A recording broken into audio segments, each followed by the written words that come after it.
Hey, and welcome back to my channel. Welcome if you are new. If you're new, my name is Autumn, and I'm currently homeschooling my two daughters, my oldest, who is 7, and my youngest, who will be 5 in less than a month at this point.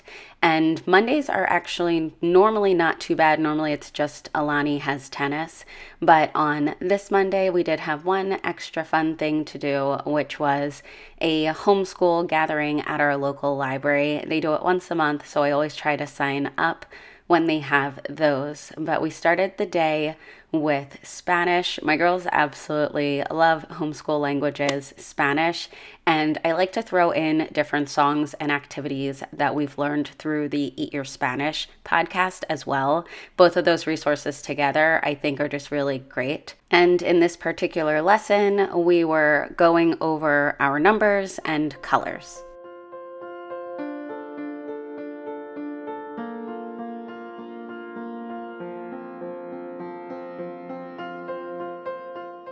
I very much appreciate that they provide access for the audio for these books because it is much better for my girls to hear it that way. I do try my best, but my Spanish is also very beginner level. But after that, we moved into reading with Alani. I just had her read up to the point where she was going to be doing the copy work for Pinwheels.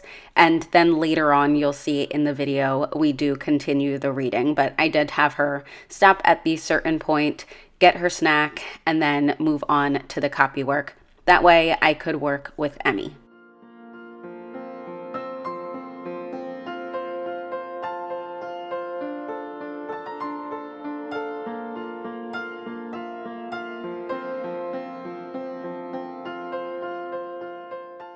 Emmy has been working on blending a consonant and vowel, or a vowel then a consonant, and that is something that she's doing well on, but she still very much gets tripped up on the letter E, the short vowel sound which is so funny because that's the beginning of her name. But for some reason, that one just always trips her up. But we've just found different ways to approach blending so that it's not always just paper and pencil, and she's had a really fun time with that.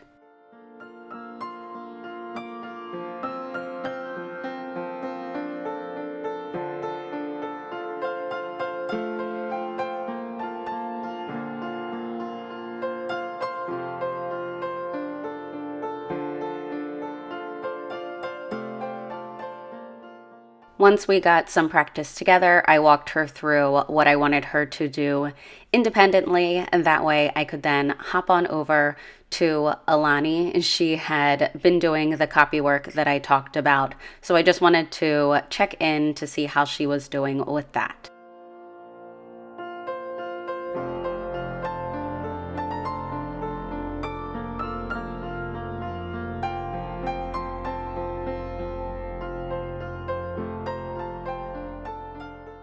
And since she had a pretty good handle on things, I was able to move on with Emmy.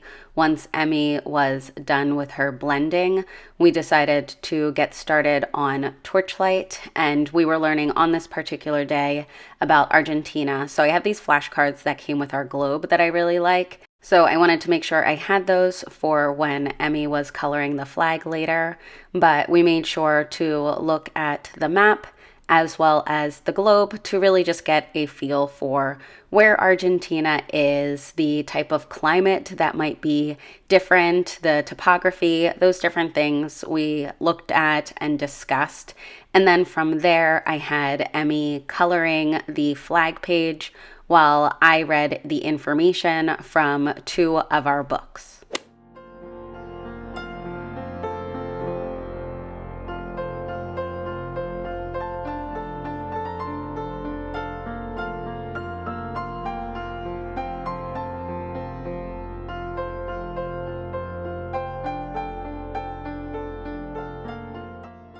once Emmy and I were done, and you might have been able to see Alani in there too. She really does like to participate. But once Emmy and I were done with the torchlight lesson, I went back to reading with Alani. And she really enjoys these books that are part of the Pinwheels curriculum. She finds them to be really funny, and she definitely is a much more confident reader because they focus on the skills that she has already learned.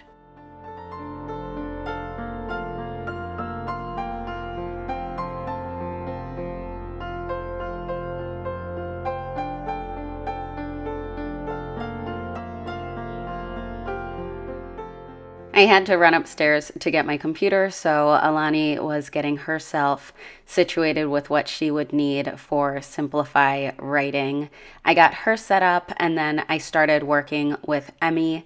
Emmy has been working on length with math, and so we've kind of been doing this staircase with the cubes where it just shows from shortest to tallest, and then making the comparisons to other items. This is taller than these 7 cubes. This is shorter than these 7 cubes. The 7 cubes are taller than this or shorter than this. And so it's been a lot of different language around things being longer, shorter, taller, those types of things. And she really is kind of blowing through this. So I do think we might skip a few lessons for this particular skill.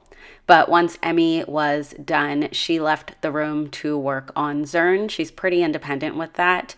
And I specifically worked with Alani on her Simplify writing. She had gotten started, and I just came in to help with the additional steps.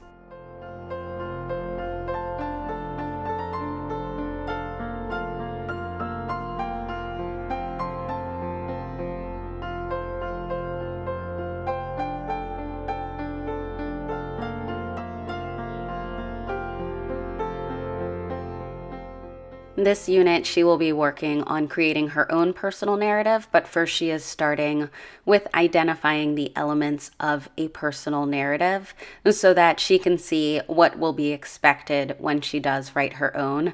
I really do like the many steps that they take before they start writing, but I went in to check on Emmy, and she was doing fine, of course. Again, she is very independent with this at this point. She knows when to go and get her notes. She generally has the answers down ahead of the lesson.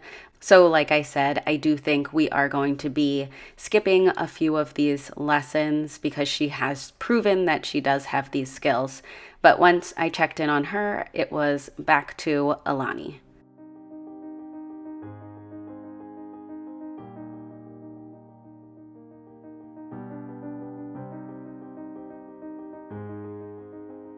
This is the answer key that comes within the teacher resources. And as you can see, there's a lot of writing within these different columns.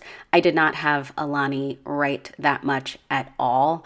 I really just had her circle or highlight and explain to me. That is the nice thing about this being one-on-one, that we can kind of do that kind of stuff and I can make those adjustments. But after that, we took a break for lunch. And then I got back into it with just Alani because at this point, Emmy was done school.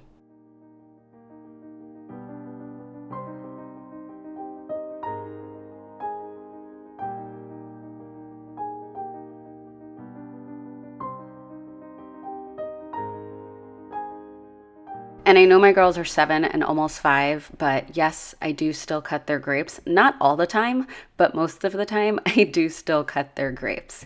As I said, Alani and I got back into it when she was done. It was math, and she loves math. And so, well, I would say she has a love-hate relationship with math. When everything's going her way, she loves math, but she really does not like getting tripped up on anything. So that's any subject, though. We started with the fluency activities that were outlined in the lesson, and then we moved on to the word problem. There's generally a word problem every day, and Alani really does prefer to do mental math. So sometimes she'll do a picture, sometimes she'll just write the statement. I just normally have her describe her thinking to me. And I really appreciate that we can do that because I know that when I was teaching in the classroom, that was really difficult. It was a lot of times the students had to show their work because there's just no way to go to each student that does things just in their head and have them describe. There's just not enough teachers for that. There's not enough time for that. And that is something that I'm happy I can do for Alani because she can do a lot of it in her head and does not want to write it all out and everything. So I do appreciate we can just discuss and move on. But for this activity, this isn't exactly how the lesson had it laid out, but I had this flip chart, and so I figured I would just let her use this. I was drawing in the hundreds, tens, ones chart, and she was representing the numbers on the flip chart, and she really enjoyed doing it this way. I love that we have lots of different resources so that we can approach math in so many different ways.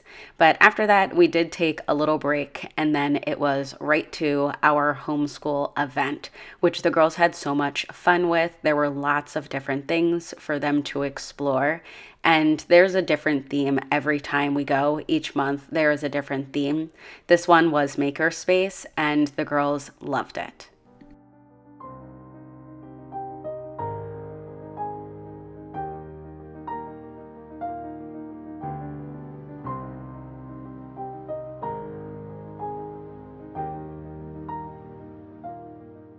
I also feel like we walk away from these events with so many different gift ideas, but that is going to be it for this video. As always, thank you so much for your support on my channel, and if you have any questions, just leave them in the comments. I will see you in the next video. Bye.